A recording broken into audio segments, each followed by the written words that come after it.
I was recently asked, what was your first public speaking presentation like? And I'll be honest with you, it was a disaster. In today's video, I'm going to speak about that and share with you a little bit more info about how that went. And hopefully you get a laugh out of it, but you get inspired to share and put your message out there on stage.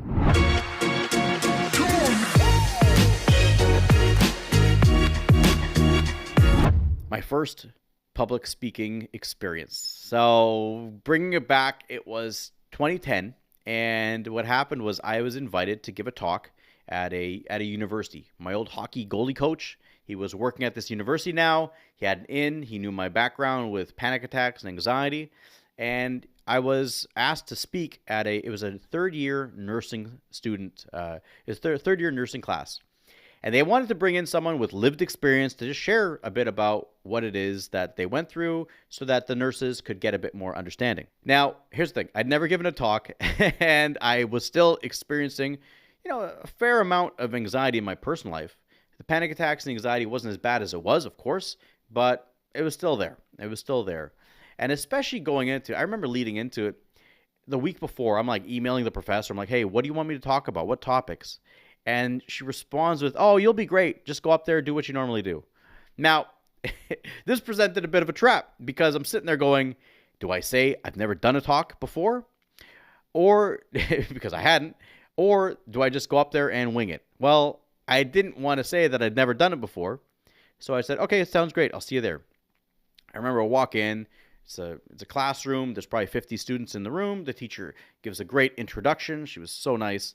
And I just start, and I remember, I'm like, where do I go with this? And it was just like, I started going on a timeline.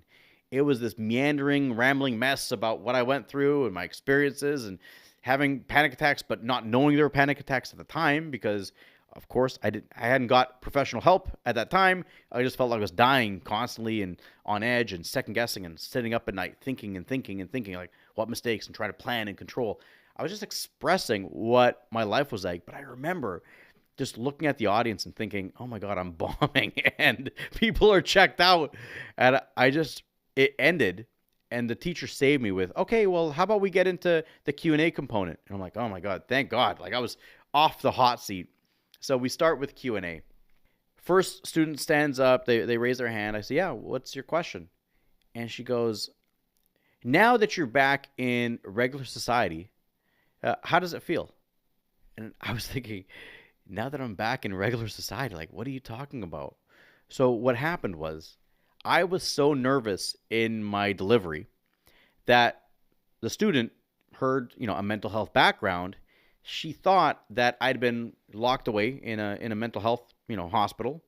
And me speaking to the students was part of my reintegration into society program. And I just remember I was devastated. I'm like, oh my God, I'm like, that's like the rest of the Q&A, I explained to him, like, oh, I wasn't in a mental institution. I did see a psychiatrist. I got some help. I got diagnosed with panic disorder. It was a very helpful process, but I went in, saw him, and then I went home. It wasn't a big deal in terms of that. The rest of the Q&A was a blur. I went off, thanked the teacher, and I remember I got into my car. The thoughts that came through was what a failure I was. And I just broke down and I was bawling my eyes out.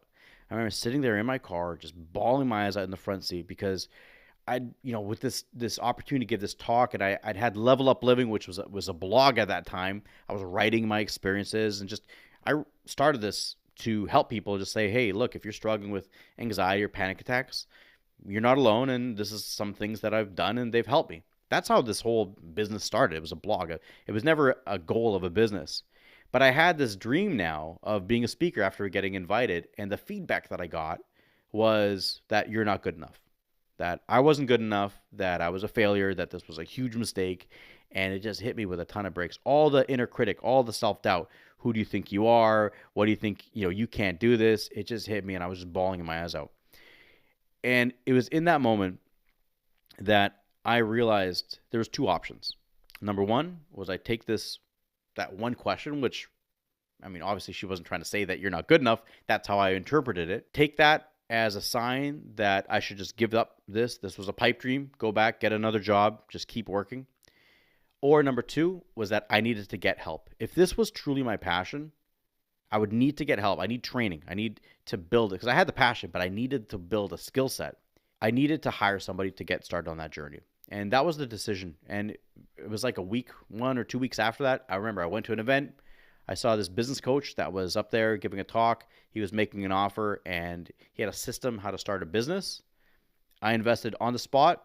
And I remember I just felt like this is the person. I have the passion. I just really connected with his story. And that was the person that I went with. And I ended up working with him for 6 years to build a business, to get it going. And I was so eternally grateful. His name was Iman, and he built me up. But I remember even after buying it, I went and we had a family event right after that business event. And I told my mom, like, Mom, I invested in this coach. I just hired this business coach.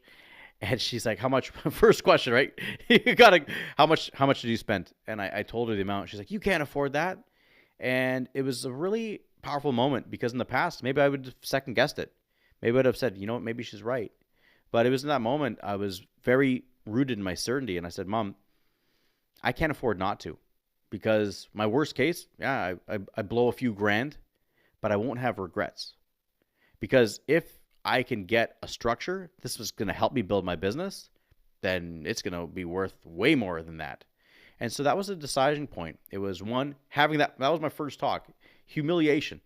Okay, absolute humiliation. It could have been worse maybe if everyone got up and left, but it was that question of, thinking that I was so nervous that I was just released and this was part of my reintegration into society. The humiliation of that, the bawling my eyes out in the car, the internal feeling of not being good enough or this not being for me.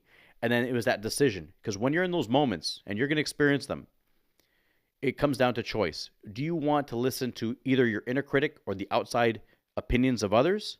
Or do you go inside and really connect with what is it that you want to do? What is your passion? What is your purpose? Because there are people out there that can help you achieve your dreams and give you that skill set if you have that drive and if you have that desire. So that was the decision I went on, and here we are, 2022, 12 years later, building up, and it all went back to that. That was a very pivotal moment that helped. So hopefully this has inspired you. Look, people don't start off as, being confident on stage. Like now, it's funny, TEDx talks and doing all these things that I've done. When I think back to where I was, I'm like, oh my God, if somebody had told me in that moment, in that car where I'm feeling like a complete failure, that one day I'm going to do a TEDx talk, I would have not believed it. But it shows you that we all can do it if you're committed to the path and you do the work. You put in the work, you get the right training, you get the right mentorship, you can do that. So again, hopefully that inspires you, because there's a lot of people that they have a passion, they have a voice, they have a message that they need to share, but that self-doubt hits them and they stop. I invite you to look at it and ask yourself, what are my choices? And hopefully you make the decision that's going to embolden you to move on that path that's going to get you going. So with that, thank you so much for listening.